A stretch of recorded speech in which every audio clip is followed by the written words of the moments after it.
Hi friends, welcome back to my channel. ಎಲ್ರಿಗೂ ಸ್ವಾಗತ ಸುಸ್ವಾಗತ. ಎಲ್ಲರೂ ಹೇಗಿದ್ದೀರಾ? ಚೆನ್ನಾಗಿದ್ದೀರಾ ಅಂದ್ಕೊಳ್ತೀನಿ. ಇವತ್ತು ನೋಡಿ ಬರೀ ಎಲ್ಲನೂ ಸ್ಟೋನ್ ಕಲೆಕ್ಷನ್ನು ಅಂತಲೇ ಹೇಳ್ಬೋದು. ವೈಟ್ ಸ್ಟೋನ್ ಕಲೆಕ್ಷನ್ನು, ಇದ್ರ ಜೊತೆಗೆ ಗೋಲ್ಡ್ದು ಇದೆ. ಎಲ್ಲ ಮಿಕ್ಸ್ಡ್ ಕಲೆಕ್ಷನ್ನು. ನಾನು ಆಲ್ರೆಡಿ ಹೇಳಿದ್ದೆ ನನ್ನ ನೆಕ್ಸ್ಟ್ ವಿಡಿಯೋದಲ್ಲಿ ನನ್ನ ಲೈಫ್ ಜರ್ನಿ ಅಂತ ಒಂದು ಸ್ಮಾಲ್ ಸ್ಟೋರಿ ಜೊತೆಗೆ ಬರ್ತೀನಿ ಅಂತ. ಏನು ಅಂತಂದರೆ, ನಾನು ಓದದೇ ಇರೋದಕ್ಕೆ ನಾನು ಮನೆಯಲ್ಲೇ ಕೂತ್ಕೊಂಡು ಏನೋ ಒಂದು ಕೆಲಸ ಮಾಡಬೇಕು ಅಂತ ಬಂದೆ. ಇದ್ರ ಜೊತೆಗೆ ನಾನು ಕೆಲ್ಸಕ್ಕೆ ಹೋಗ್ತಾ ಇದ್ದೆ. ನನ್ನ ಎಜುಕೇಷನ್ ಇನ್ಕಂಪ್ಲೀಟ್ ಆದಮೇಲೆ ನಾನು ಕೆಲ್ಸಕ್ಕೆ ಹೋಗ್ತಾ ಇದ್ದೆ. ಕೆಲಸ ಮುಗಿಸಿದ್ಮೇಲೆ ಆಲ್ಮೋಸ್ಟ್ ನಿಮಗೆಲ್ಲ ಗೊತ್ತಿರೋ ಹಂಗೆ ಮದುವೆ ಮಾಡ್ತಾರೆ. ಆ ಮದುವೆ ಜೀವನ ಹೇಗಿತ್ತು ಅಂತಂದರೆ, ನಾನು ಕೆಲ್ಸಕ್ಕೆ ಹೋಗುವಾಗಲೇ ನಂದೊಂದು ಸ್ಟೋರಿ ಅಂತಲೇ ಹೇಳ್ಬೋದು. ಅದು ಒಂದು ಯಾವ ಥರ ಬೇಕಾದ್ರೂ ತೊಗೊಳ್ಬೋದು. ಫಸ್ಟು ಸ್ಟಾರ್ಟಿಂಗಲ್ಲಿ ಅದು ತುಂಬಾ ಚೆನ್ನಾಗಿತ್ತು ಸ್ಟೋರಿ.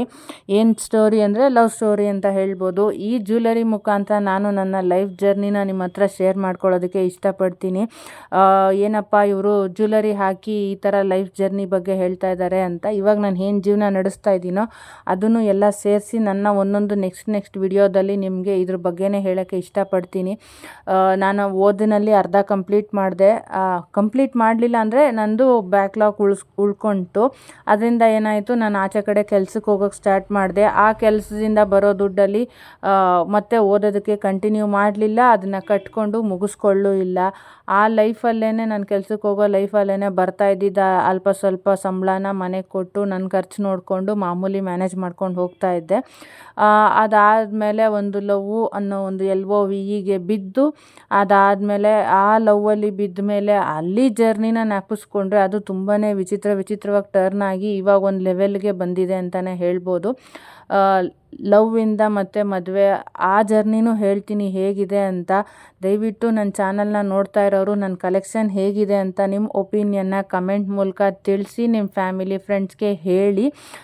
ಈ ಥರ ಒಂದು ಚಾನಲ್ ಇದೆ, ಅದರಿಂದ ನೀವು ಜ್ಯುವೆಲರಿನ ಪರ್ಚೇಸ್ ಮಾಡ್ಬೋದು ಮತ್ತು ಕ್ವಾಲಿಟಿನೂ ನೀವೊಂದು ಪರ್ಚೇಸ್ ಮಾಡಿ ಆಮೇಲೆ ನಿಮ್ಮ ಒಪಿನಿಯನ್ನ ಬೇರೆಯವ್ರಿಗೆ ತಿಳಿಸಿ.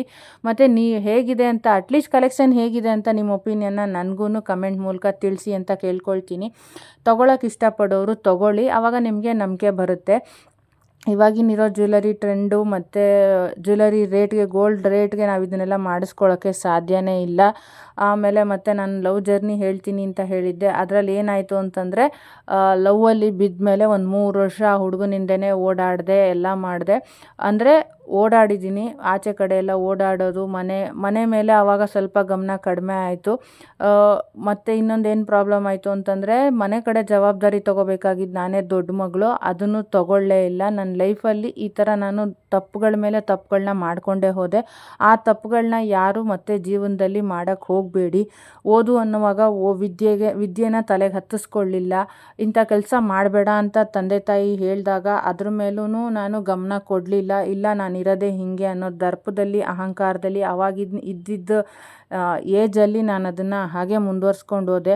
ಅದಾದಮೇಲೆ ಈಗ ನನಗೆ ಅರಿವಾಗ್ತಾ ಇದೆ, ಮಕ್ಕಳಾಗಿ ಮನೆ ಮೇಂಟೈನ್ ಮಾಡಬೇಕು ಅನ್ನುವಾಗ ನಂಗೆ ಗೊತ್ತಾಗ್ತಾ ಇದೆ ನಾನು ಯಾಕೆ ಮಾಡಲಿಲ್ಲ ಆವಾಗ ಅಂತ ಹೇಳ್ಬಿಟ್ಟು ಇವಾಗ ಅನ್ನಿಸ್ತಾ ಇದೆ. ಬಟ್ ಆದರೆ ನಾನು ಹಿಂದಕ್ಕೆ ಹೋಗೋಕ್ಕಾಗೋದಿಲ್ಲ, ತುಂಬಾ ಮುಂದೆ ಬಂದುಬಿಟ್ಟಿದ್ದೀನಿ.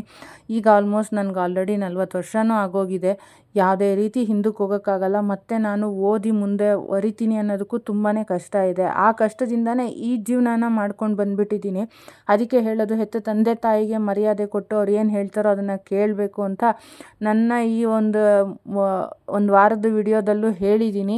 ಮಕ್ಕಳೆಲ್ರಿಗೂ ಹೇಳೋದಿಷ್ಟೇ, ದಯವಿಟ್ಟು ನಿಮ್ಮ ಹೆತ್ತ ತಂದೆ ತಾಯಿಗಳಿಗೆ ಮರ್ಯಾದೆ ಕೊಡಿ, ದೊಡ್ಡವ್ರಿಗೆ ಮರ್ಯಾದೆ ಕೊಡಿ. ಅವ್ರು ಏನೇ ಒಂದು ಒಳ್ಳೇದಾಗಲಿ ನನ್ನ ಮಕ್ಕಳಿಗೆ ಅಂತಾನೆ ಇರ್ತಾರೆ ಯಾವಾಗ್ಲೂ. ಆ ಒಳ್ಳೇದಾಗೋದನ್ನು ನಾವು ಕೇಳಿ ಅದನ್ನು ನಮ್ಮ ಜೀವನದಲ್ಲೂ ಅಳವಡಿಸ್ಕೊಳ್ಬೇಕು. ದಯವಿಟ್ಟು ನನ್ನ ಚಾನಲ್ನ ಸಬ್ಸ್ಕ್ರೈಬ್ ಮಾಡ್ಕೊಂಡು ನೋಡಿ. ಇಷ್ಟ ಆದವರು ನನ್ನ ಚಾನಲ್ನ ಸಪೋರ್ಟ್ ಮಾಡಿ, ಲೈಕ್ ಮಾಡಿ, ಸಬ್ಸ್ಕ್ರೈಬ್ ಮಾಡಿ. Thank you friends.